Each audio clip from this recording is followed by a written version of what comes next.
Okay okay, वहां खड़े हो तो दिखेगा नहीं, है ना? तो क्या करिए, यहाँ आ जाइए। आप लोग क्या करो, जो छोटे तुम थोड़ा सा पीछे, बाकी इधर चले जाओ। चलो यहाँ आ जाओ, इधर इस पे, ये हिलेगा ना ऐसे, यहाँ रखेंगे। देखो वहां जाओ विमल, ये बताना पड़ता है कहाँ कहाँ खड़ा होना आप लोगों को। पीछे जाओ पीछे, कुछ लोग यहाँ आ जाइए।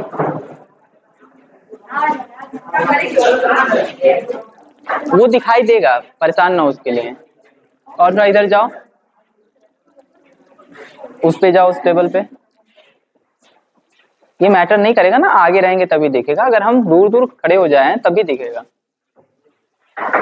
लिसन, देखो, तो अगर बात करें हम लोग, तो जो हमारा लैब मैनुअल है, अगर हम लैब मैनुअल की बात करें तो उसमें इलेक्ट्रिसिटी का जो प्रैक्टिकल है, फर्स्ट प्रैक्टिकल है, उसमें लिख रहा है ओम्स लॉ। जो हमारे क्लास 10th का जो प्रैक्टिकल है वो है ओम्स लॉ, ठीक है?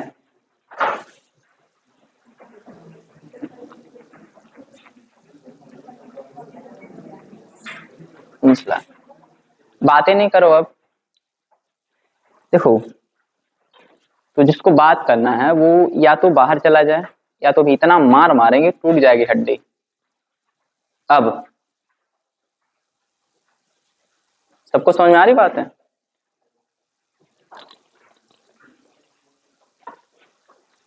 ठीक है ना? तो करंट इलेक्ट्रिसिटी का हमें पढ़ना है, और उसमें जो हमारा जो फर्स्ट प्रैक्टिकल है इलेक्ट्रिसिटी का, यानी फिजिक्स का जो पहला प्रैक्टिकल है, वो दिया है आपके पास ओम्स लॉ। जैसे इसमें करना क्या है, हमको देखिए आपके क्लास में, जैसा कि हम लोगों ने इलेक्ट्रिसिटी तो अभी आप लोगों ने बहुत ज्यादा, हमने आप लोगों के क्लास में रिवाइज नहीं किया, 10th ए और बी वाले क्लास में चल रहा है, बी और सी वाले में। तो इस तरीके से ग्राफ आ रहा है, पोटेंशियल और आई के बीच में ग्राफ बन रहा है। वी आई हो तब भी इस तरीके से ग्राफ बनेगा, और V यहाँ पर है, I यहाँ पे है, उसके बावजूद भी यहाँ पे ग्राफ बनेगा, एक स्ट्रेट ग्राफ बनेगा। इस तरीके से एक स्ट्रेट ग्राफ बनेगा, समझ रहे हैं आप लोग? तो क्या ये ओम लॉ में कहा जाता है ना कि V is directly proportional to I, क्या इस तरीके से ग्राफ, ये डायरेक्टली प्रोपोर्शनल का क्या मतलब होता है उसके बारे में समझ लेते हैं पहले, ठीक है? तो पहली बात तो ये, अभी हम ओम्स लॉ पे जाएंगे, लेकिन कुछ इसके जो बेसिक चीजें उसको समझ लें। अगर कोई ग्राफ, जैसे कहा जाता है कि y is directly proportional to x, तो इसका ग्राफ क्या ऐसे ही आएगा? क्यों ऐसे आएगा?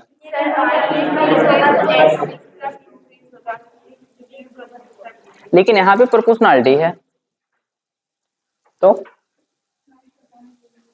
कांस्टेंट लगा देते हैं यहाँ पे, और वो कांस्टेंट कुछ भी ले ले, मान लीजिए कि हमने 3 ले लिया, कोई 2 ले सकता है, कोई 1 ले सकता है, यानी प्रोपोर्शनलिटी कांस्टेंट कुछ भी हो सकता है। चलिए इसके लिए ग्राफ ड्रा करिए, इसके लिए एक ग्राफ ड्रा करिए। ग्राफ के लिए x यहां लिखते हैं, y यहां लिखते हैं। x की वैल्यू 0 रखा, 1 रखा, 2, 3 रखा, 0 हो गया, 3 हो गया, 6 हो गया, एंड समझ में आ रही बात है? x की वैल्यू 0 तो 0, x की वैल्यू 1 तो 3, 2 तो 6, एंड 3 तो 9, ये वैल्यू आ गई। अब जैसे कि आप लोग कह रहे हैं कि सर इसके लिए ग्राफ ये आएगा, तो यहाँ पे तो ये प्रोपोर्शनलिटी है, तो थोड़ा सा कंफ्यूजन कर दिया, तो मान लेते हैं कि हम ये इक्वल टू लगा, और यहाँ पे कोई भी कांस्टेंट हमने लिया है 3, हमने एज्यूम किया है, लेट ये जो कांस्टेंट के आएगा वो कितना आएगा? 3 आएगा। आपका 2, जो आप मर्जी वो ले लो, जो मर्जी आप वो ले लो, रखो सर, राइट? तो इस समय आप एक बात बताओ, जब आप 3 वैल्यू कंसिडर कर रहे हो तो y इक्वल टू 3x, आपने 0 रखा, 0 मिला, राइट। 1 तो 3, 2 तो 6 एंड 3। अब जैसे कि y is proportional to x है, ग्राफ ये हो गया, तो क्या इसके लिए भी ग्राफ हमारा स्ट्रेट लाइन ही आएगा, उस चेक कर लेते हैं। चलिए इसको प्लॉट कर लेते हैं, ठीक है। ओके, एक बात बताओ,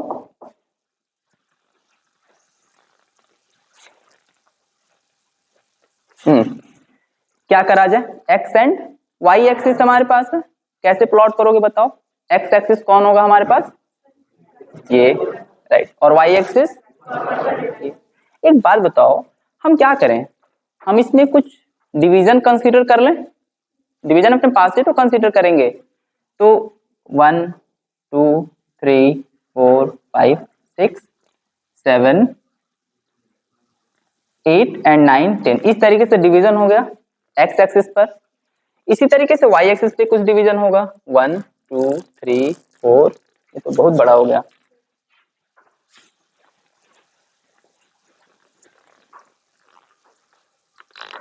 one two three four five six seven 8 ऐसे 9, करेक्ट ना। 0 के लिए कितना आया, 0, देखो 0 के लिए 0 आ गया हमारे पास। x इस पे रिप्रेजेंट किया जा रहा है और y इस एक्सिस पर, तो यहाँ पे लिख दो 1 2 3 4 5 6 7 8 9, और ऐसे यहाँ पे। एक बात याद रखना, बहुत बहुत बड़ी बात है ये, इनके बीच का जो डिस्टेंस होता है, सेपरेशन ऑलवेज 1 होता है, मतलब सेम होता है। यहाँ पे सेपरेशन 1 है, यहाँ पे भी 1 है, तो यहाँ पे भी क्या होना चाहिए, 1 होना चाहिए। यहाँ पे कितना होना चाहिए, सब के लिए कितना होना चाहिए, 1 होना चाहिए। जैसे यहाँ पे सेपरेशन 1 है, सब सेम, ठीक है ना। 0 के, अच्छा 1 के लिए कितना आया है, 3, 2 के लिए 6 एंड 3 के लिए ऐसे।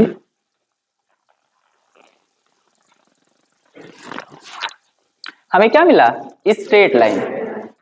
चाहे कांस्टेंट कुछ भी हो, कांस्टेंट अगर बड़ा है छोटा है तो हमारा ग्राफ जो है, अगर कांस्टेंट छोटा होगा तो कांस्टेंट छोटा होगा तो ग्राफ ऐसे जाएगा, कांस्टेंट जितना बड़ा होगा वैसे ही ग्राफ ऐसे चलता जाएगा, समझ आ रहे। यानी कांस्टेंट यानी जो ग्राफ है हमारा, ग्राफ का जो स्लोप है, स्लोप मतलब समझ रहे हो ना कि कितना उठा हुआ है कितना झुका हुआ है, ये इस तरीके से भी ग्राफ जा सकता है स्लोप के अकॉर्डिंग। बात समझ में आ रही कि नहीं, यानी स्लोप ये होगा तो ये कांस्टेंट क्या होगा, कम होगा, स्लोप कांस्टेंट ज्यादा होगा तो स्लोप ज्यादा होगा। तो समझ में आ गई बात है। एक बात बताओ, यहाँ पे तो ये चीजें हो गई हमारे पास, तो हमने देख लिया कि चाहे y is proportional to x हो तब भी ग्राफ स्ट्रेट आएगा, ऐसे कोई कांस्टेंट है तब भी कांस्टेंट आएगा, तभी ग्राफ स्ट्रेट ही आना है हमारे पास। जब ओम्स लॉ की हम बात करते हैं, y is v is proportional to i, तो देखो v is equal to i into r होता है ना। तो v equal to i into r, ये किस तरीके से ग्राफ है, इस तरीके से, ये कांस्टेंट है, i वेरी कर रहा है कि नहीं, इस तरीके से है कि नहीं। और इसका जो प्रिंसिपल लिखा जाता है, v is proportional to i लिखा जाता है, इसका भी ग्राफ स्ट्रेट लाइन है, इसका भी ग्राफ स्ट्रेट लाइन है, तो क्या सच्ची इसका ग्राफ स्ट्रेट लाइन आएगा, हमको यही प्रूफ करना है। समझ में आ गई बात, बोलिए कुछ। है डिफरेंस है, बताते रहे अभी क्या डिफरेंस है, बाद में बताएंगे, ठीक है। समझ में आ गई बात है, क्लियर है ना एकदम कि जो हमारा v, ये मैथमेटिक्स पहले बताया हमने कि आप जान जाओ कि ये क्या है, क्यों हम कह रहे हैं कि ग्राफ स्ट्रेट लाइन आएगा। मैथमेटिक्स क्या कहता है, मैथमेटिक्स कहता है कि अगर कोई ग्राफ इस तरीके से है तो उसका क्या आएगा हमारा ग्राफ, अगर कोई फंक्शन इस तरीके से, उसका ग्राफ कैसे आएगा, स्ट्रेट आएगा। समझ आ रही बात है। तो हमारे पास ओम प्रिंसिपल है, वो कैसे है, इस तरीके का इस तरीके से है मैथमेटिकली, तो इसका जो ग्राफ कैसे आना चाहिए, स्ट्रेट आना चाहिए। तो हमको यही प्रूफ करना है अपने इंस्ट्रूमेंट से, जो हमारे पास इंस्ट्रूमेंट है उसका ग्राफ स्ट्रेट आएगा कि नहीं आएगा, ठीक है। तो पहली बात तो ये हो गई कि इनके बीच में क्या होना चाहिए, गैप सेम होना चाहिए अगर हम कंसीडर कर रहे हैं तो, और हम इधर कुछ भी कंसीडर कर सकते हैं, ठीक है। एक चीज और बता दें हम, तो ये समझ में आ गई बात है। ये स्ट्रेट लाइन वाली बात समझ में आ गई? बोलो। ओके, अब ध्यान से सुनो। जैसे अगर ग्राफ की बात करें, हमने ग्राफ बनाया, हमने कंसीडर किया 1 1 का स्पेस इधर 1 2 3 4 5। हमने इधर जो कंसीडर किया ये 2 4 6 8। क्या ये सही माना? हमने जो वैल्यू मानी है एक्स की इधर और वाई की, क्या हमने सही मानी है? नो, गलत है। यहां पर स्पेस कितने का है? यहाँ पे सब में 1 है। यहाँ पे कितने का है? इधर इधर। मतलब ये नहीं होता है कि इधर का गैप इधर के गैप के इक्वल हो, लेकिन इसके इंडिविजुअल गैप इक्वल होने चाहिए। समझ में आ गई बात है?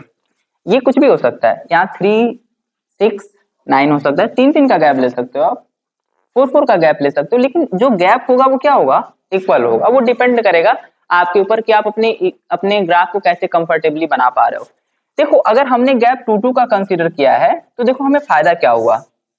हमारा जो ग्राफ बना था यहाँ पे एक्स वाई के लिए, y is equal to 3x के लिए क्या था? 0 1 2 3 0 1 6 9 3 6 9। तो देखो इन दोनों के हाफ पॉइंट को 1 कहेंगे, कहेंगे कि नहीं? और इन दोनों के हाफ पॉइंट को 3 कहेंगे, यानी इनके बीच में हाफ। 0 के लिए तो 0 आ ही गया, सही है। 2 1 के लिए कितना आया? 3। तो 1 के लिए ये पॉइंट देखो, 2 के लिए 6 तो 2 के लिए 6 तो है ही, और 3 के लिए 9 1 यहाँ पे 9। देखो वही ग्राफ। तो हमें क्या ध्यान देना है कि इंडिविजुअल जो एक्सिस है उनके बीच में सेपरेशन क्या होना चाहिए? सेम होना चाहिए। अगर सेपरेशन सेम नहीं है तो हमारा जो ग्राफ है वो एरर आ जाएगा, गलत आ जाएगा। समझ में आ गई बात है? तो हमारा जो सेपरेशन है उसको ध्यान देना बहुत इंपॉर्टेंट है। करेक्ट? तो ये हम समझ गए कि ग्राफ क्या है। अब जैसे देखो, हमको ग्राफ के बारे में थोड़ा सा बेसिक देखो, मैं ओम्स लॉ से पहले मैं ये बताना चाहता हूँ ओम्स लॉ क्या क्या चीजें हैं, कैसे हैं। तो सबसे पहले ग्राफ के बारे में डिस्कस करना ना, ग्राफ के बारे में स्टडी करनी है तो हमें पता है तुम लोगों को स्लोप के बारे में जानना होगा। स्लोप जैसा कि मैंने बताया था, याद करो तुम लोगों को 9th में स्लोप बताया था। एक बात बताओ, अगर हमारे पास कोई ग्राफ है, ये y एक्सिस में ग्राफ है और x एक्सिस का ग्राफ है, और ये कोई इस तरीके से इसमें बना हुआ है, ठीक है? इसका हमें एनालिसिस करना है, इस ग्राफ के बारे में डिस्कस करना है।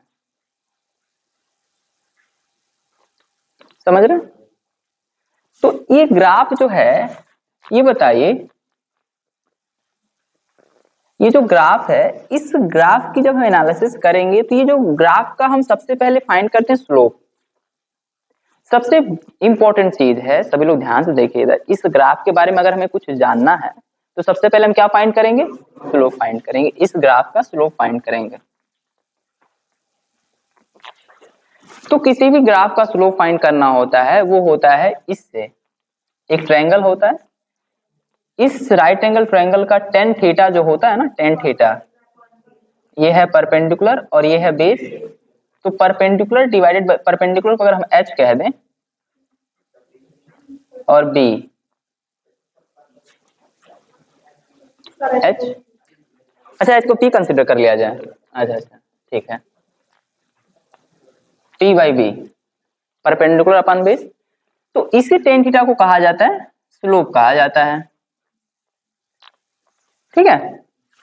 यहां पर इसका स्लोप अगर हमें निकालना है, ठीक है, तो सबसे पहले तो राइट एंगल ट्रायंगल तो मिला नहीं हमारे पास, मिला कहीं? नहीं मिला। देखो एक इसको ऐसे एक राइट एंगल ट्रायंगल बनाएंगे इनके साथ, इस ग्राफ के साथ एक राइट एंगल ट्रायंगल बनाएंगे। समझ में आ रही बात है? ये डिस्टेंस मेजर करेंगे, ये कितना है। अच्छा ये बताओ, इस वाले की इसका कोऑर्डिनेट अगर x2 y2 है और इस वाले पॉइंट का कोऑर्डिनेट x1 y1 है, तो ये कितना हो जाएगा थोड़ा बताओ तो। y2 माइनस y1 कैसे? यहां से यहां तक क्या है बताइए? y2 है। अरे भाई ये y एक्सिस ही तो है, तो यहां से यहां तक y2 है और यहां से यहां तक कितना है? देखो सुन लो ध्यान से, ये जो डिस्टेंस दिखा रहा है ये दिखा रहा है y1 को और ये डिस्टेंस दिखा रहा है y2 को। यहाँ x एक्सिस पे ये x1 दिखाएगा इसके लिए और ये क्या दिखाएगा? इसमें किसी को कोई डाउट नहीं? तो ये बताओ यहां से यहां तक y2 है, यहां से यहां तक y1 है, तो ये कितना हो जाएगा? y2 minus y1। उल्टा बोल देते तुम सब, y2 माइनस y1 हो जाएगा कि नहीं? ये कितना हो जाएगा? x2 minus x1। ये पूरा हो गया। अच्छा हमें इसका क्या निकालना है? स्लोप निकालना है। स्लोप, एक बात बताइए, स्लोप इक्वल टू क्या होता है? Perpendicular upon base. तो परपेंडिकुलर कितना है? y2 minus y1 divided by x2 minus x1 is equal to slope. किसी भी ग्राफ के बारे में डिस्कस करना तो हमें ये चीजें आनी चाहिए, यानी हमको उसका स्लोप निकालने आना चाहिए। That is very very important. समझ में आ गई बात है? गुड। तो स्लोप हो गया। एक बात और मैं इसमें बता दूं, अच्छा ये क्वांटिटी जो है y, मान लीजिए कि मीटर में है, तो y2 माइनस y1 किस में आएगा? मीटर स्क्वायर कि सेंटीमीटर में? मीटर में आएगा, क्योंकि यहां से यहां तक 4 मीटर है, ये 1 मीटर है, तो सब्ट्रैक्ट होगा तो 3 मीटर ही तो आएगा। समझ में आ गई बातें? यानी जो इस एक्सिस पर क्वांटिटी होगा वही क्वांटिटी यहां पर होगा और यहां पर जो एक्सिस जो क्वांटिटी होगा यहां पर वही क्वांटिटी होगा। यानी ऊपर की क्वांटिटी y एक्सिस पे जो क्वांटिटी है वो रिप्रेजेंट करेगा, नीचे की क्वांटिटी जो x एक्सिस पर है उसको रिप्रेजेंट करेगा। Any doubt? यानी y एक्सिस का जो क्वांटिटी होगा y एक्सिस वाला होगा और x एक्सिस का x एक्सिस होगा। ये हमारे पास क्वांटिटी हो गई। अच्छा इसी का एक छोटा सा एग्जांपल ले लेते हैं हम। अच्छा एक बात बताओ, हमने कहा ये तुम्हारे पास डिस्टेंस है और ये टाइम है। आप ये बताओ ये जो ग्राफ बन रहा है ये ग्राफ किस क्वांटिटी को रिप्रेजेंट करेगा? कैसे? पहले हमने इसका स्लोप निकालना है, तो स्लोप किसको डिवाइड, इसको डिवाइड करेंगे इससे, और ये क्या है? डिस्टेंस है और डिवाइडेड बाय टाइम, और डिस्टेंस डिवाइडेड बाय टाइम किसको नहीं बताएगा? स्पीड को। यानी इसका जो स्लोप होगा वो क्या मिलेगा? स्पीड मिलेगा। समझ में आ गई बात? और मैं इसी को यहां कर दूं, टाइम इधर कर दूं और डिस्टेंस इधर कर दूं, तो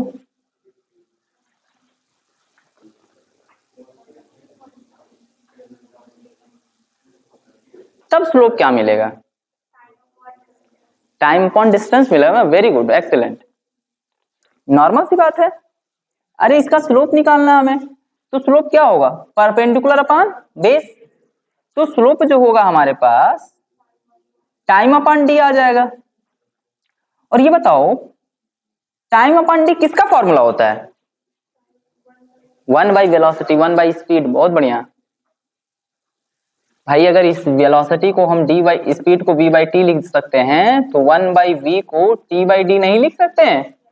और ये जो स्लोप किसको रिप्रेजेंट करेगा? 1 बाई।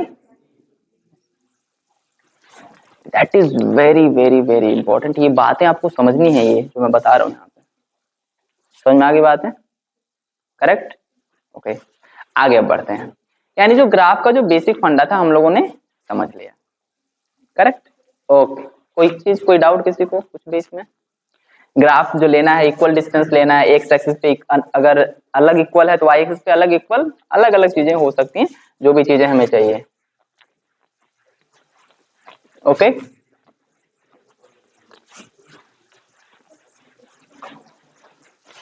सब इरेज कर दिया यार।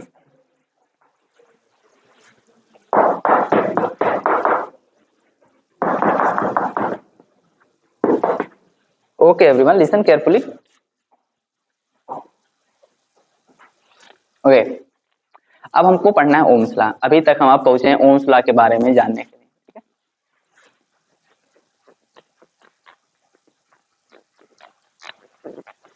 कहा जाता है at constant temperature potential difference is directly proportional to the current.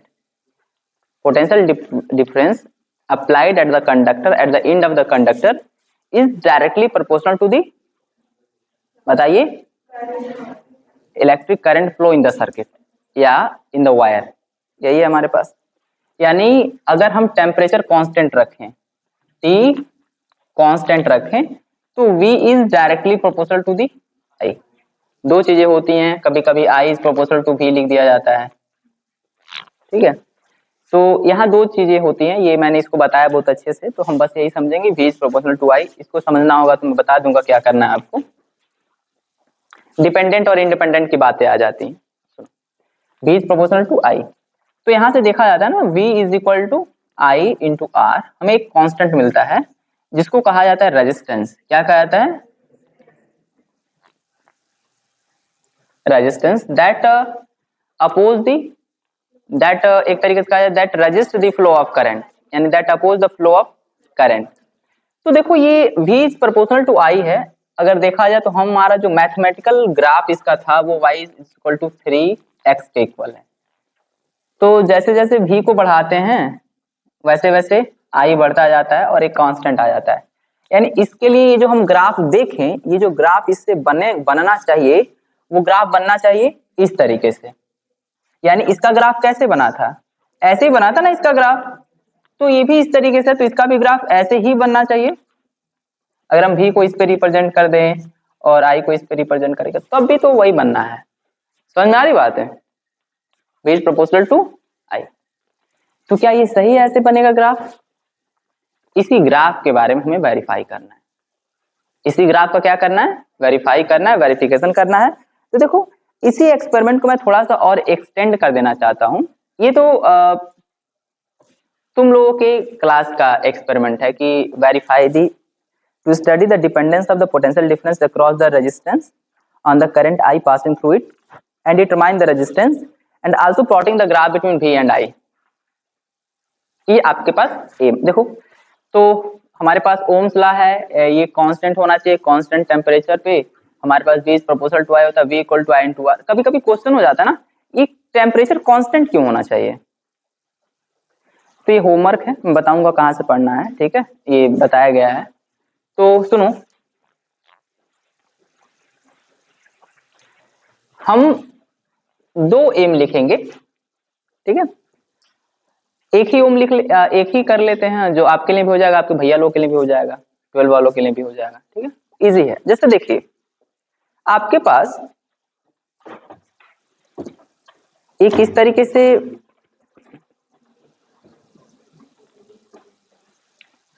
देखो,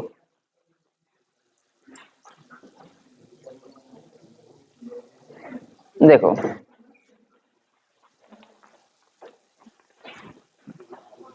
एक इतना बड़ा वायर दे दिया जाएगा आपको। ठीक है, ये कांस्टेंट वायर है, आपको कहा जाएगा इसका रेजिस्टेंस फाइंड करिए। क्या करिए? रेजिस्टेंस फाइंड करिए आपके क्लास के लिए। लेकिन जब आप और थोड़ा सा बड़े हो जाएंगे, 12 में चले जाओगे, तो ये कहा जाएगा फाइंड द रेजिस्टेंस पर सेंटीमीटर ऑफ द वायर। पर सेंटीमीटर मतलब बहुत इजी है। अगर इस पूरे वायर का लेंथ हम कह दे 2 मीटर है, सपोज करिए इस वायर का, पूरे वायर का कह दे हम कितना है, 2 मीटर, और इसका रेजिस्टेंस 2 ओम आ गया। सुनो ध्यान से, इस पूरे वायर का लेंथ 2 मीटर है और इसका रेजिस्टेंस जो आया है वो कितना है, 2 ओम। तो 1 सेंटीमीटर का रेजिस्टेंस कितना होगा?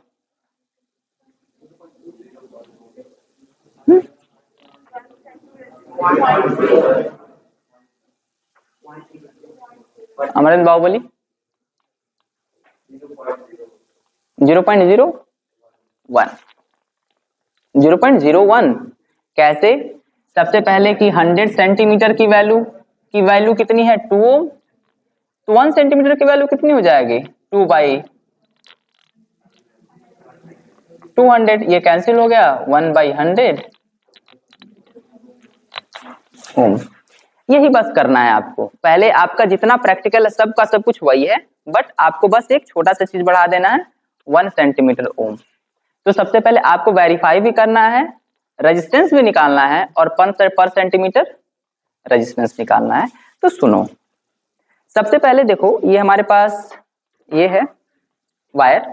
ये इतना बड़ा वायर है, जब हम प्रैक्टिकल करेंगे तो दिखाएंगे प्रॉब्लम क्या होती है। तो इस तरीके के वायर को हम इस तरीके से कन्वर्ट कर लेते हैं, किसी पेन वगैरह में ऐसे रख के, ऐसे पेन लिया इस तरीके से पेन में, सुनो इधर, इस तरीके से पेन में ऐसे करके ऐसे रब कर देते हैं।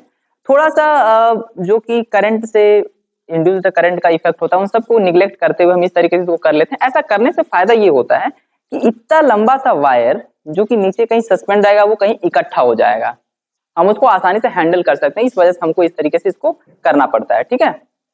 अब इसे देखो, जो हमारे पास जितना बेसिक चीजें थी हमने सारे की सारी चीजें पढ़ ली, ठीक है। अब हमको प्रैक्टिकल करना क्या है उसके बारे में लिखते। तो सबसे पहले जब प्रैक्टिकल करते हैं तो हमारे पास एक एम होता है। क्या होता है? एम। तो चलिए एम लिखिए। कोई भी फिजिक्स अपने लैब का एम नहीं लिखा, जो एम मैं लिखने जा रहा हूँ वो लिखेंगे आप सभी लोग। तो आपके पास एक एम है, यानी ऑब्जेक्टिव है। हाँ हाँ, अभी रफ पे लिखिए।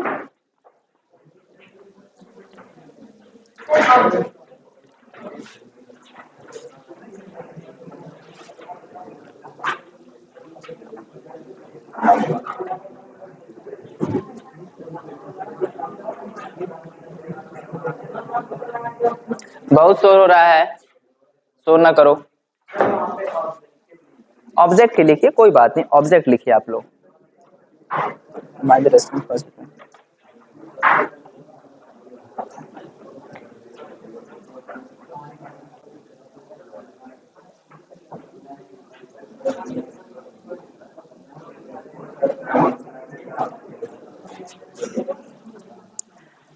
लिखो, टू डिटरमाइन द रेजिस्टेंस पर centimetre.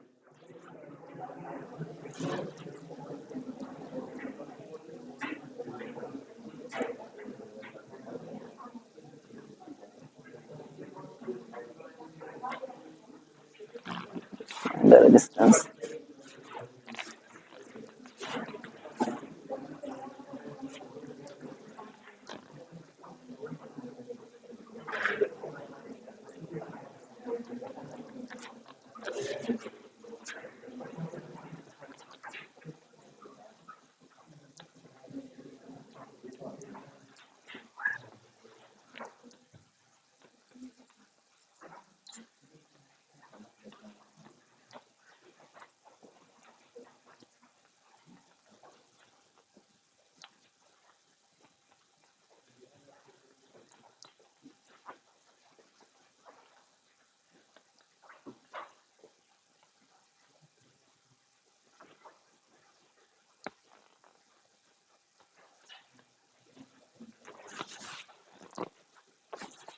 to determine the resistance per centimeter of a given wire by the plotting the graph between potential difference and current, ठीक है।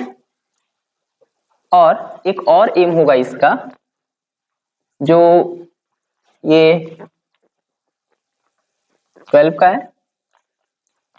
10th का एम क्या है वो भी लिख लेते हैं।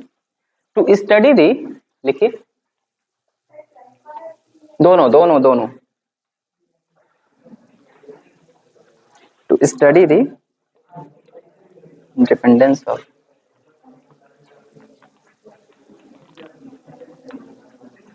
बातें फिर से होने लगी।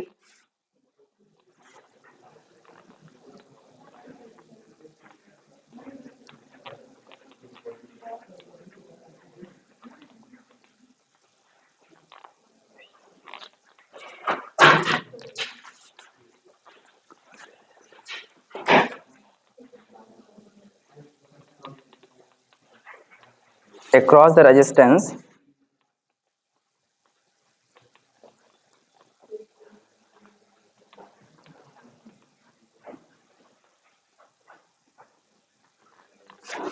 I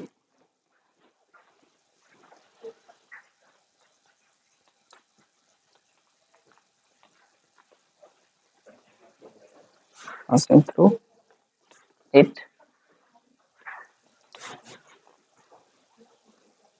and determine its resistance.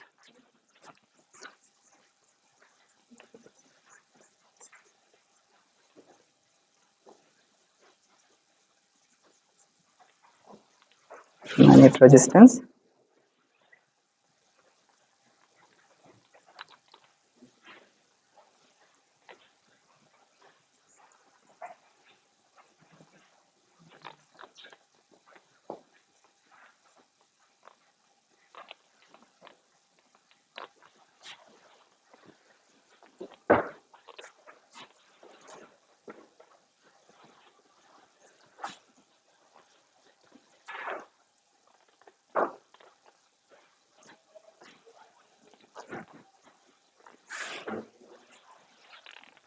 हो गया, ये लिख लिया?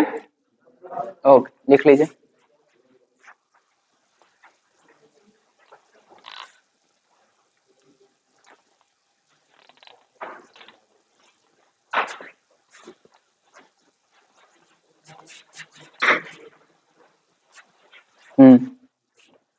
राइटिंग सही करो।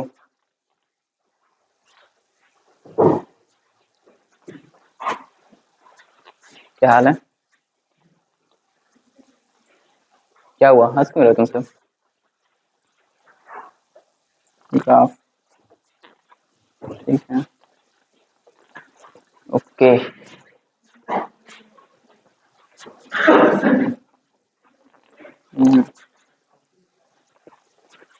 देखिए, तो ये हो गया हमारे पास, ये हमारे पास ऑब्जेक्टिव हो गया। देखो, जब प्रैक्टिकल को परफॉर्म करते हैं ना, तो कई चीजें, कई सीक्वेंस में कई चीजें लिखनी होती है हमें। पहला तो ऑब्जेक्टिव हो गया, मैं बता देता हूँ क्या क्या लिखना होता है। तो ये दोनों ऑब्जेक्टिव के लिए प्रैक्टिकल हम करेंगे। जो भी ऑब्जेक्टिव लिखा हुआ है, अगर हम 12 वाला करते हैं तो उसमें 10th आ जाएगा, और 10th का करते हैं तो एक छोटा सा स्टेप जिसको क्रॉस करके हमें 12 के लिए पहुंचना होगा। ठीक है,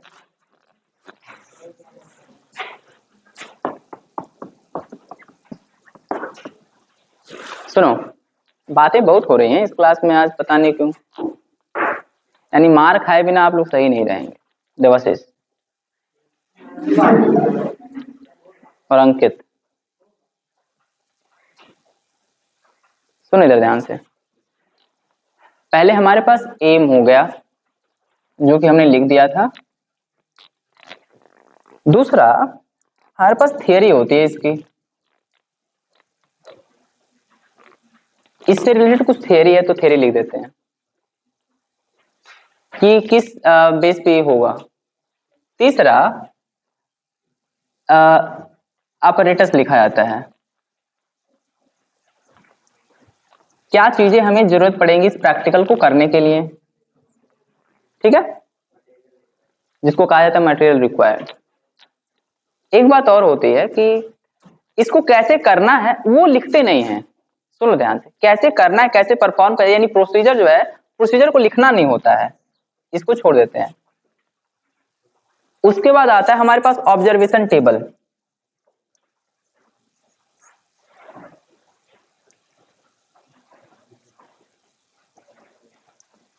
यानी हमने ऑब्जर्व क्या किया,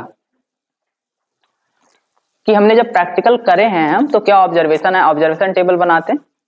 उस ऑब्जर्वेशन टेबल के बाद जो भी चीजें होती हैं, या तो ग्राफ होगा या तो कैलकुलेशन होगा। तो कैलकुलेशन आता है कि हमने कैलकुलेशन क्या किया। कैलकुलेशन करने के बाद हम रिजल्ट पे पहुंचते हैं, और रिजल्ट से एरर भी देखा जाता है थोड़ा सा, है ना। हमारा जो एक्सपेरिमेंट हमने किया, जो है हमने जो एक्सपेरिमेंट किया है, उसमें प्रिकॉशन क्या हमें देना है। ठीक है, यानी सोर्स ऑफ एरर होता है पहले, सोर्स ऑफ एरर, और हम प्रिकॉशन अंतिम में लिख देते हैं। ये चीजें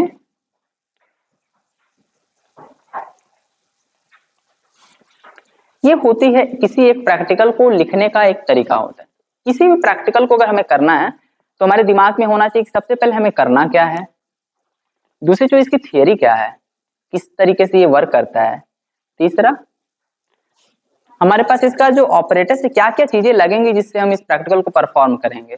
चौथा, ऑब्जर्वेशन टेबल जो प्रैक्टिकल करेंगे किस तरीके से उसको ऑब्जर्वेशन टेबल में क्या लिखेंगे। चौथा, कैलकुलेशन कैसे करेंगे, उसका रिजल्ट क्या आएगा, रिजल्ट हुआ तो एरर क्या आ रहा है। उसके बाद जब प्रैक्टिकल किया जाता है तो कुछ एरर हो जाती है हमसे, गलतियां, तो उस एरर को लिखते हैं और क्या क्या सावधानी बरतेंगे हम, वो ढेर सारी चीजें हम लिखते हैं। तो देखिए अभी हम लोगों ने इसमें केवल एम लिखा हुआ है, तो एम हमारे पास हो गया। थियरी क्या हुआ है, जैसे कि ओम की थियरी जो होती है वो हो गई, आप उसको लिख लेंगे। ऑपरेटर्स रिक्वायरमेंट यानी जो ऑपरेटर्स रिक्वायर्ड है वो चीजें क्या है उसके बारे में हम देखते हैं। उसके बाद कैलकुलेशन वगैरह रिजल्ट हम करेंगे इसको अच्छे से, ठीक है। ऑब्जर्वेशन टेबल भी देख लिया जाएगा क्या होगा। देखो सुनो, हमारे पास जो ऑपरेटर्स है,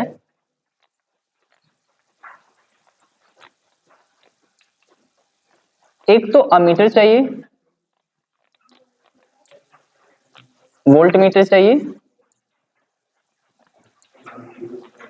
एक बैटरी चाहिए, ठीक है ना, ठीक है, बैटरी चाहिए, रेजिस्टेंस चाहिए,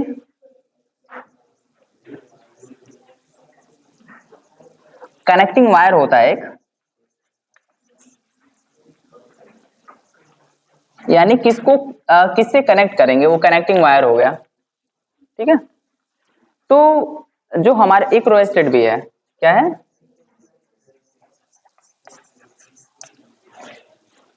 ये ढेर सारी चीजें हमें चाहिए। हाँ की भी सही बात है, ओके। ध्यान दे इधर सभी लोग, ammeter, voltmeter, battery, resistance, connecting wire, rested की, ऐसे ढेर सारी चीजें हमें चाहिए, ठीक है। ध्यान दीजिए इधर, जैसा कि हम देखें आप लोगों के पास, मैं बताऊं, हमारे पास जो फिजिक्स लैब की अगर हम बात करें तो फिजिक्स लैब में हमारे पास दो तरीके के अमीटर होते हैं और दो तरीके के वोल्टमीटर होते हैं। इसको पहले देख लो, अगर कोई अमीटर ऐसे है, ठीक है, और इस तरीके से है और ऐसे, यहाँ पे वोल्टमीटर है, ठीक है, इसके नीचे ऐसे बना हुआ है, और एक अमीटर ऐसा है जिसके नीचे इस तरीके से बना हुआ है, और एक वोल्टमीटर ऐसे जिसके नीचे ये। तो इसका क्या मतलब है,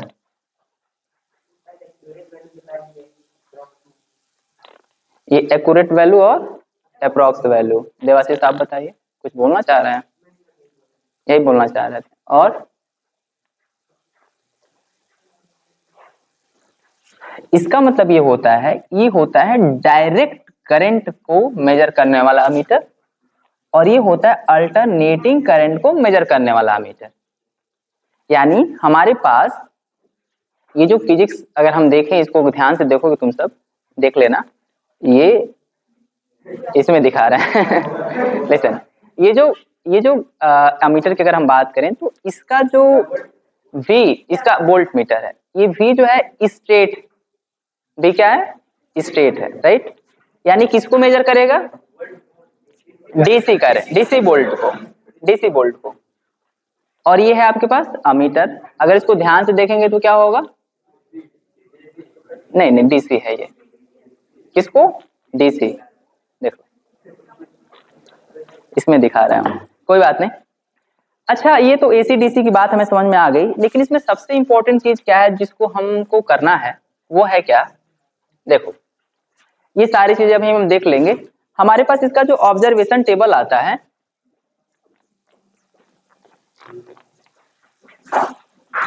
इसका ऑब्जर्वेशन टेबल आता है ऐसे,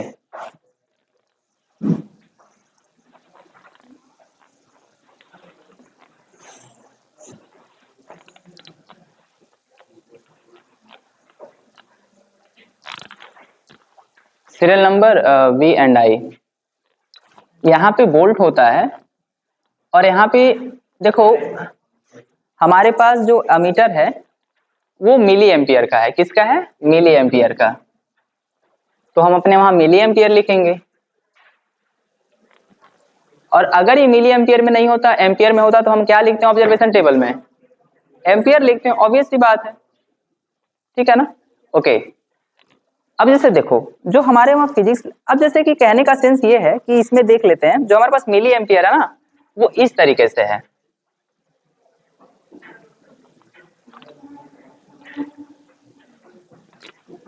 जीरो, 100, 200, 300, 400 एंड 500,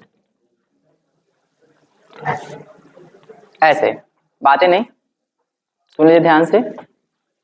और जो बोल्ट है हमारे पास, बोल्ट मीटर जो है 0, 1, 2, 3, 4, 5, 1, 2, 3, 4 ऐसे। अब इनके बीच में अगर हम ध्यान से देखें तो इनके बीच में इस तरीके से बना हुआ है, ध्यान से देखिए अच्छे से।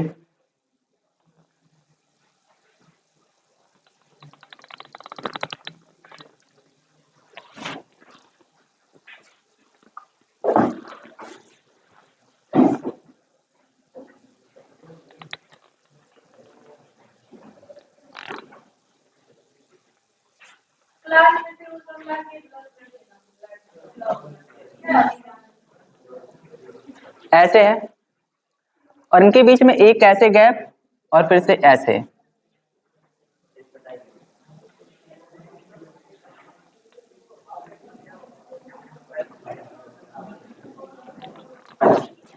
समझ में आ रही बात है? इसी तरीके से यहाँ पे भी है।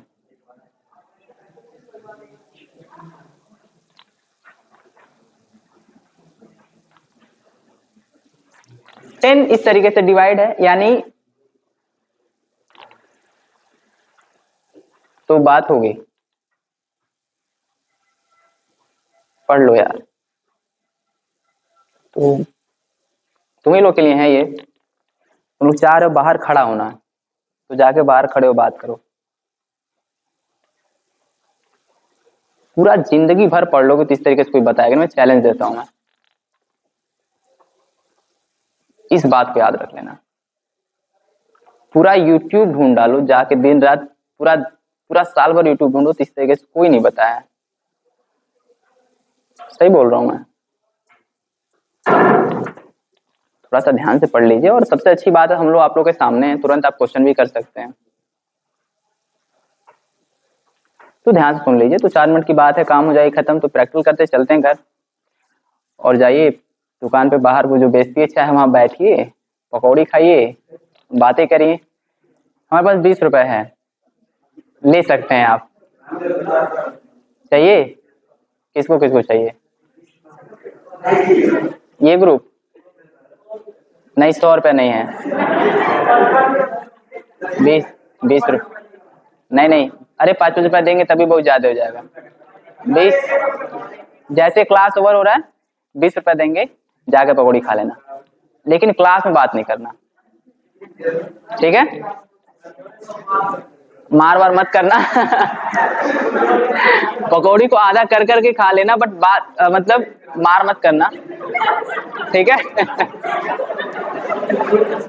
ध्यान ध्यान दीजिए इधर, लिसन, ओके। ऐसे है।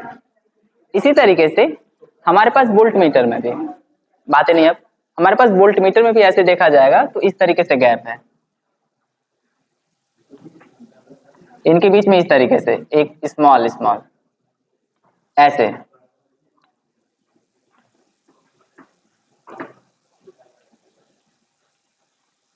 ऐसे ये पूरा शुरू से लास्ट तक है, आप ऐसे जान जाओगे। अब जैसे कि क्या होता है ना, जब हमारा इसमें एक प्लस टर्मिनल होता है और एक ऐसे यहाँ पे एक रेड वाला होता है और एक ब्लैक या ब्राउन होता है, जो भी है, माइनस होता है ब्लैक। ये एक रेड होता है और एक माइनस होता है। जब ये पोटेंशियल वगैरह जब कुछ होता नहीं है ना, तो इसकी वैल्यू 0 पे होती है, ऐसे नीडल की वैल्यू होती है 0 पे, ठीक है? सुनो पहले, बाद में सुन लो, अभी अभी जमा समझ लेना। लेकिन जैसे यहाँ पे कुछ अप्लाई किया जाता है तो इसकी वैल्यू मान लीजिए कि ये जो है यहाँ पे, जैसे कि जब कुछ अप्लाई करते हैं तो जब वोल्ट की वैल्यू हमारे पास यहाँ चली गई, ये मिली एम्पियर की वैल्यू यहां चली गई, इसकी वैल्यू यहां है।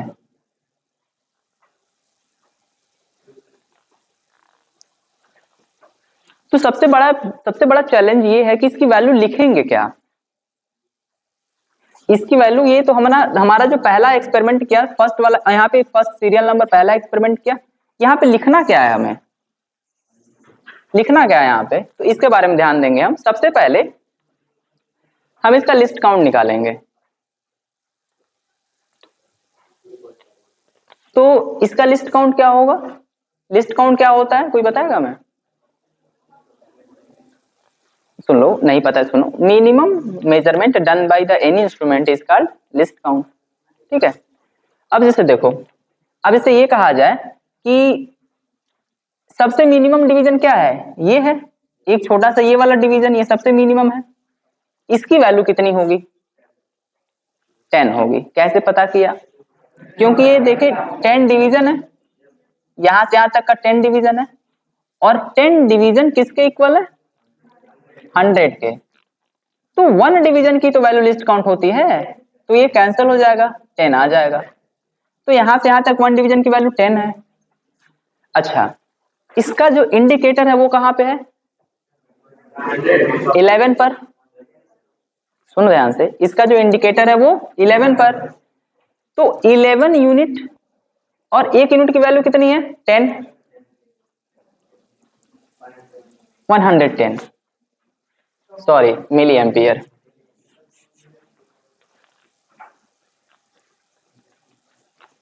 One 110 milli ampere. ये देखिए 1 2 3 4 5 6 7, इसका लिस्ट काउंट निकालें तो 10 डिवीजन किसके इक्वल है, 1 वोल्ट के। देखिए तो 1 डिवीजन किसके इक्वल होगा, 0.1 वोल्ट के। तो हमारे पास जो 7 डिवीजन है उसकी वैल्यू कितनी आ जाएगी, 7 इंटू 0.1, 0.7। ऐसे हम वैल्यू लिखेंगे, ऐसे हम वैल्यू ऑब्जर्व करेंगे, ऐसे लिखेंगे। मान लीजिए ये वैल्यू यहां चली गई,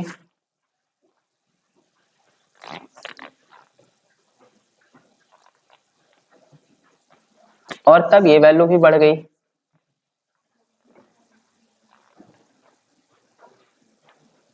ये एक बात बताओ, 10 11 12 13 14 15 16 17, 17 इंटू 10 170 मिली एम्पियर। ये कितना है, 10 11 12 13 14 15 16 17, 17 इंटू 0.1 1.6। ऐसे हम 5 टाइम करते हैं, ऐसे हम ऑब्जर्वेशन कितनी टाइम लेते हैं, 5 टाइम।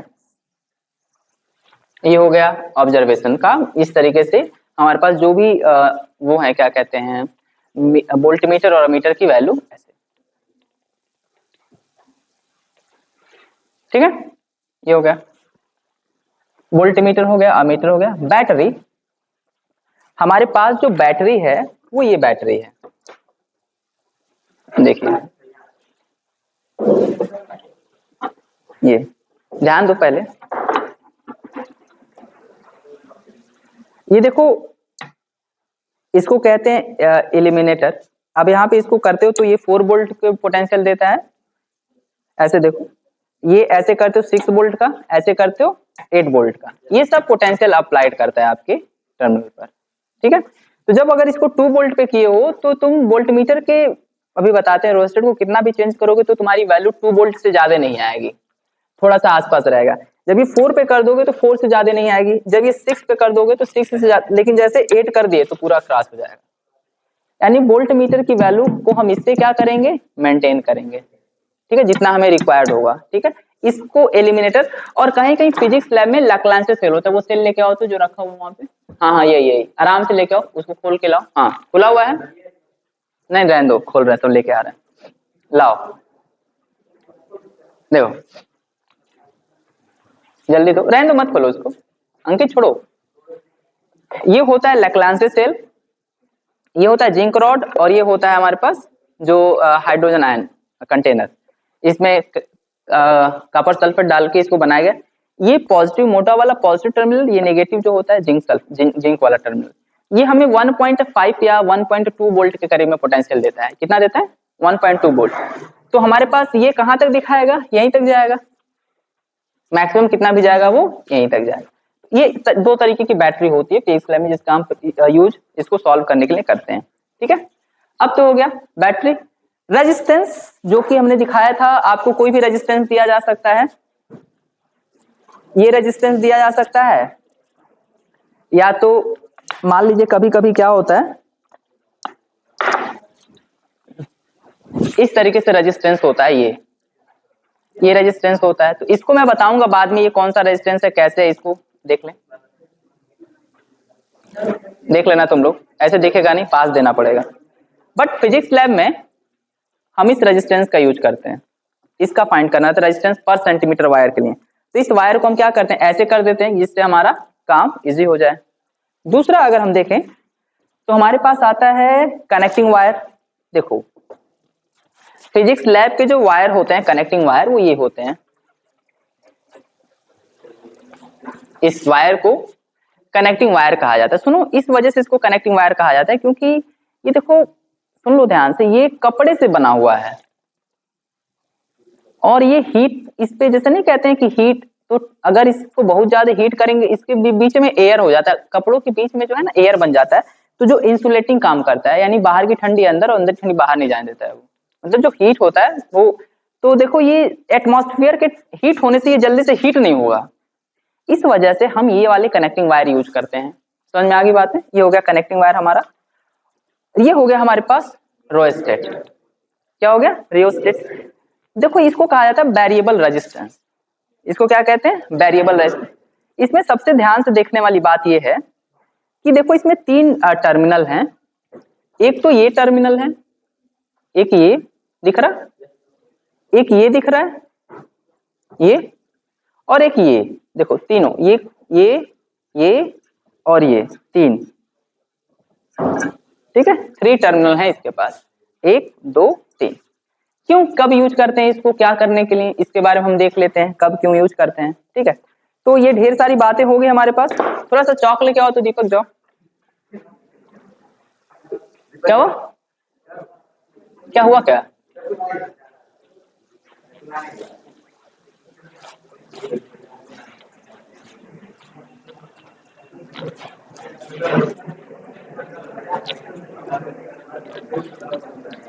देखिए ध्यान दीजिए,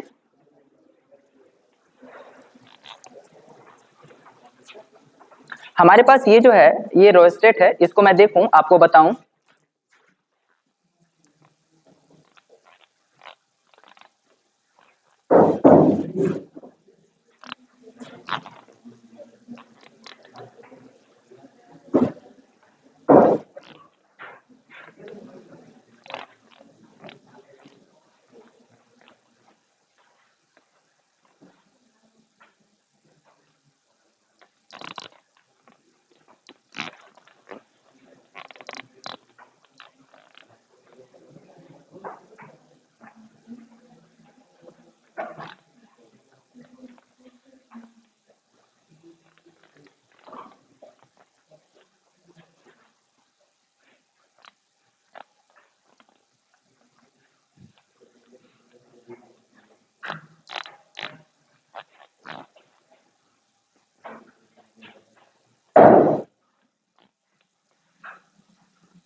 इस तरीके से रोस्टेट का टर्मिनल होता है। ठीक है, होता क्या है इसमें, ये ध्यान से देखो, ये हमारे पास ये और ये दो टर्मिनल हैं, जैसा कि मैंने दिखाया आपको, ठीक है, और एक टर्मिनल ये लास्ट वाला, 3 टर्मिनल है।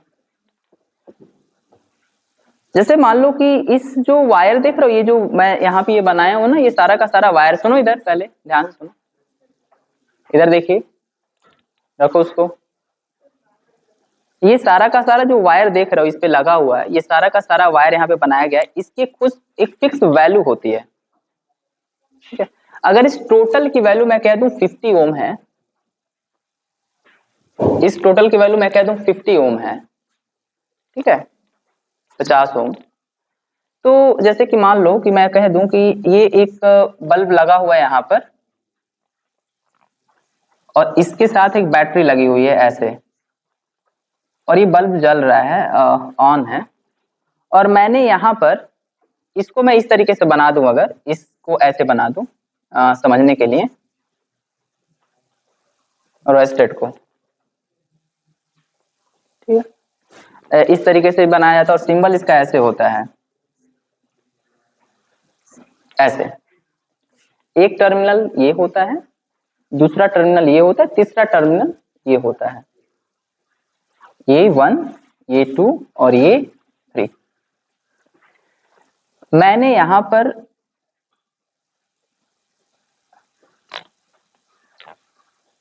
दीपक कहाँ रुक गया यार?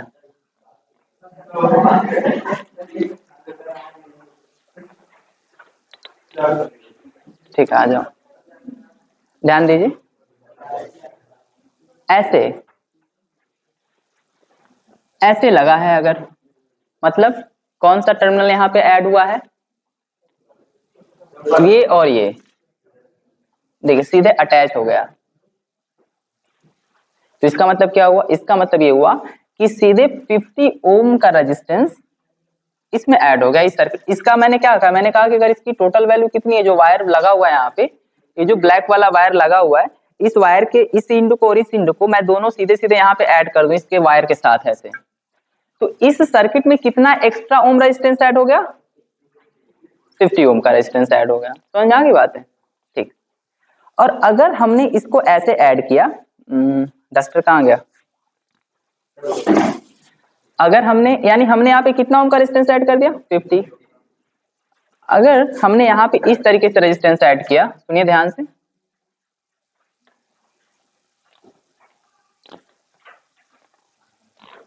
इस तरीके से, इसका क्या मतलब है उसको बहुत ही अच्छे से सुनेंगे हम लोग। देखिए, जब हमारा ये इधर के साइड होता है यहाँ पे, देखो ऐसे, तो देखो ये एक आयरन स्ट्रिप है, यहाँ पर एक आयरन स्ट्रिप है, अगर ध्यान से देखोगे तो यहाँ पे एक आयरन की स्ट्रिप बनी हुई है, इसके साइड यहाँ पर ऐसे एक आयरन की स्ट्रिप है। जब इसको घुमा के तुम यहाँ पे लेके आओगे, सुनो ध्यान से, इसको जब यहाँ पे लेके आओगे तो देखो जो करंट है, करंट ऐसे होते हुए इस स्ट्रिप में चली जाएगी। अगर तुम जब स्ट्रिप को यहाँ लेके आ रहे हो इसको, तो सीधे सीधे करंट ऐसे होते हुए, कंडक्टर है, सारा सारा कंडक्टर है, यहाँ जब लेके आए इसको घुमा के यहाँ मूव करके यहाँ लेके आए और इसको आयरन वाले स्टील वाले के साथ अटैच करे, तो ये सारा का सारा करंट इसमें चला जाएगा। कोई भी रेजिस्टेंस यानी इसमें जो है ना, जब ये यानी तुम्हारा जो मूव कर रहा है, ये तुम्हारा कहाँ हो, इस साइड हो एकदम, मतलब ये होता है कि इसमें कोई भी रेजिस्टेंस ऐड नहीं हुआ है। ये थोड़े से बड़े हो गए तो और अच्छे समझ में आएगा, यानी सीधे सीधे कंडक्टर है। लेकिन जब तुम इसको मूव करके इधर लेके जाते हो, तो सुनो, कितना मूव करके गए तुम, जितना तुम मूव करके लेके गए हो, ठीक है, उतना रेजिस्टेंस उसमें ऐड होता जाता है। तुम अगर इसको बीच में लेके चले गए तो कितना रेजिस्टेंस ऐड कर दोगे, 25, इसका हाफ। और अगर इस साइड लेके गए तो 25 का और थोड़ा सा 45। लेकिन जब सीधे सीधे सबसे इंड पर लेके चले गए तो देखो ये किससे कनेक्ट हो गया, इस वाले से, यानी टोटल का टोटल 50 ओम का रेजिस्टेंस आपने अप्लाई कर दिया। इसका मतलब आप क्या कर रहे हो, आप इसमें रेजिस्टेंस को चेंज कर रहे हो। इसका यूज क्या होता है, रेजिस्टेंस को कम और ज्यादा करने के लिए, ये होता है रियोस्टेट। ठीक है, क्या होता है अच्छे समझ में आ गई बात है। ये हमारे पास पूरा कंडक्टर है, ये यहाँ पर है, तो जितना रेजिस्टेंस इसके इधर है उतना रेजिस्टेंस उसमें जाएगा, बाकी सारा ये रेजिस्टेंस बच जाएगा। ठीक है, इस तरीके से हम इसका यूज करते हैं। ऑब्जर्वेशन टेबल कैसे करना है, कनेक्टिव आरएस की जो होता है, ये देखो इसको की कहते हैं की। अब इससे क्या होता है, मान लो हमको यहाँ पे ऐड करना है, तो इस की को देखो, एक वायर को यहाँ कस देंगे, एक वायर को यहाँ, और इसको निकाल दिया, मतलब नहीं कहते हैं कि की को ऐसे बनाया जाता है। तो ये ओपन है, मतलब करंट फ्लो नहीं करेगा।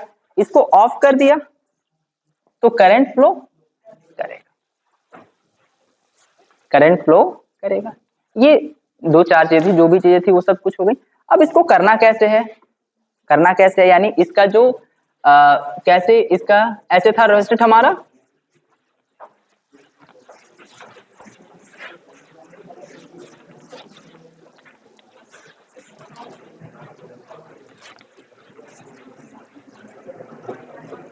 लिसन, ध्यान से सुनो। हमारे पास जो भी ऑपरेटर्स है उसका एक सर्किट है, उसका एक सिंबल है। तो देखो क्या है कि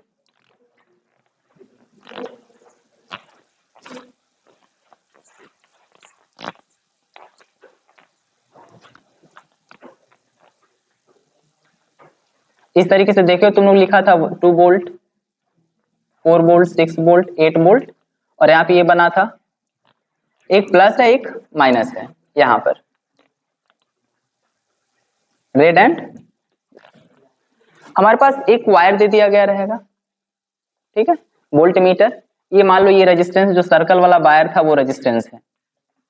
तो सबसे पहले क्या करना ना, हमें इसमें देखना है करंट कितना फ्लो कर रहा है। तो सबसे पहले हम क्या करेंगे, एक अमीटर लगा देंगे जो इसके रेजिस्टेंस को बताएगा, और इसके ही करस्पॉन्डिंग एक हम वोल्ट मीटर लगा देंगे ऐसे, जो हमारे पास वोल्ट मीटर था, ठीक है।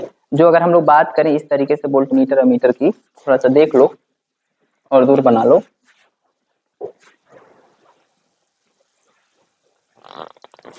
हाँ, ऐसे हैं।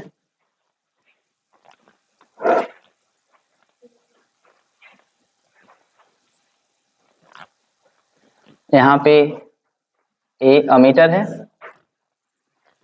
इसी तरीके से हमारे पास वोल्ट मीटर, ये रेजिस्टेंस ऐड कर देंगे इस तरीके से, और यहाँ पे इस तरीके से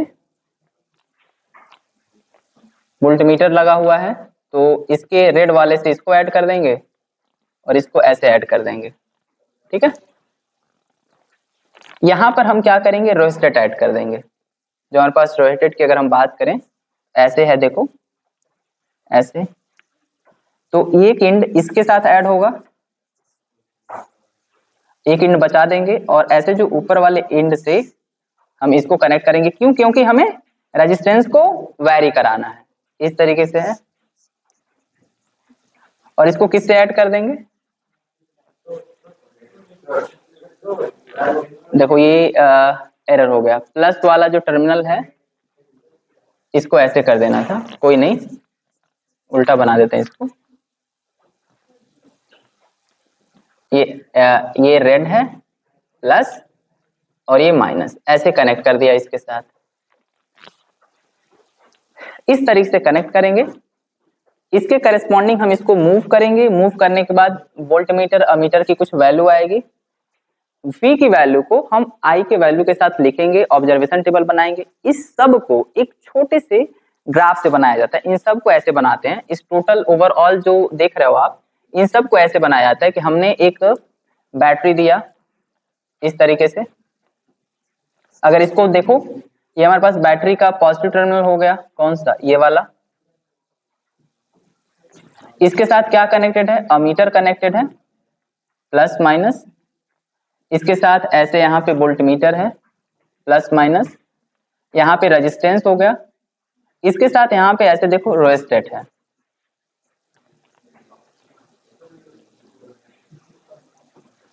बस आर। इस टोटल सर्किट को ऐसे बना देते हैं, आई वी आर सब कुछ, ठीक है। अब हम इसको वैरी करते हैं और V की वैल्यू को बढ़ाते जाते हैं, 1 वोल्ट, 2 वोल्ट, 3 वोल्ट, 5 वोल्ट। इसके करस्पॉन्डिंग इसकी वैल्यू हम देखते जाते हैं। तो चलिए देखते हैं ये प्रैक्टिकल को कैसे अरेंज करते हैं और कैसे करते हैं, ठीक है, कोई बात नहीं। तो ये था ओवरऑल प्रैक्टिकल हमारा, कैसे करना है हमें, ठीक है, ओके। ये फिगर और सर्किट डायग्राम जल्दी बनाइए, चलिए।